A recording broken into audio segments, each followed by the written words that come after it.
All right, welcome to the video section of image as an element of design. And we are going to explore how image can truly affect your design and in good sense. So we have the role of images in design. Okay, images can really help you in visual communication. Just by seeing this couple by the side here, you can tell this image is going to be good for Valentine design. Okay, couple design, couple retreats, and all of that. Okay, and the emotional impact of your design. Okay, let's say you're making a design for soliciting for fund. Using a picture of somebody that is suffering can be a very good way to tap into people's emotion who are sympathetic, who really want to help humanity and all of that. And also, it can also improve the aesthetic enhancement of your design because just by adding image to your design, so far you guys have been seeing my slide and you see it with that image, maybe sometimes just text. The one with an image capture more of your attention and improves the aesthetics of that page generally, just like the one you're having here. So when you have image in your design, it's more catchy, okay? But just having a text, people don't read that. That's the truth.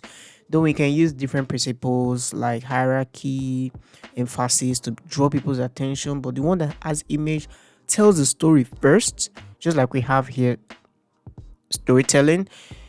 It just helps to drive the story, and also it also supports the content. Making the design, for example, Valentine design, and you don't have a picture of couples on that design, is just going to be dry. So, or let's say you're making a design that has to do with people um, receiving messages on online. Like maybe let's say an online class design. Having a laptop by the side can be a very good way to drive the fact that okay, it's going to be a live class and people are going to be joining in. So another way is that it helps in storytelling. Storytelling is key. Okay, what storytelling is this? Whenever you're making a design and you want something to tell, let's say you're talking about liberation, for instance, you're making the church flyer and it says liberation for the children of God. That liberation, sometimes people can go and use a picture of somebody with a chain that's broken on the hand. Some can go with a very happy Christian dancing in the church. Some can use picture of maybe people lifting up their hands and all of that. So you just need to add to the story something that supports the content. It's almost like storytelling, okay? So create identity and branding. Some businesses uses 3D cartoon pictures for their design all through. If you look at all this Web3 design, most of them like using animals with like 3D design. They just help in portraying that friendliness through their design and all of that. It also guides attention because sometimes the first thing most people see when they look at the design is the image, and that image just tells them a million things. Okay, there's a popular quote that says 1 million, one picture can tell you a million things. Imagine one with video can do. So you should have that at the back of your mind. So image placement, how do you place your image? On image placement, we are going to dive that in the principle of design. We'll start talking about placement, category of placement in the element of in the principles of design.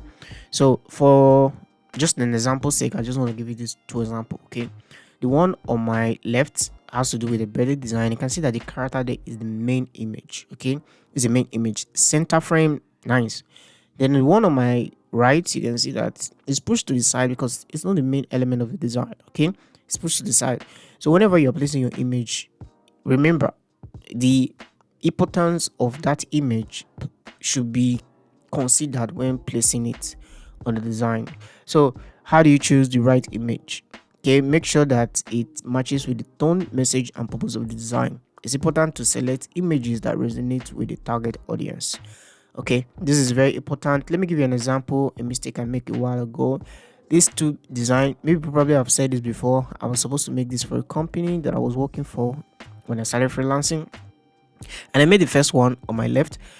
It was rejected because the target audience were older women who could buy the personalized coaching program, health coaching program for their older parents. Okay, Like this is like a birthday, not birthday, Mother's Day. So they want to use the opportunity to reach out and market to young mothers who can buy this program for their older mother. Okay, so using the first one, which is on the left, it didn't just resonate with the target audience because it's like normal child, small child telling their younger mother happy Mother's Day.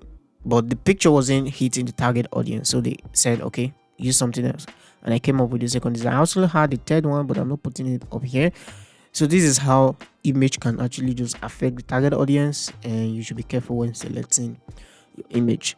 Okay, challenges with images in design. One of your greatest challenge is using pictures that needs license.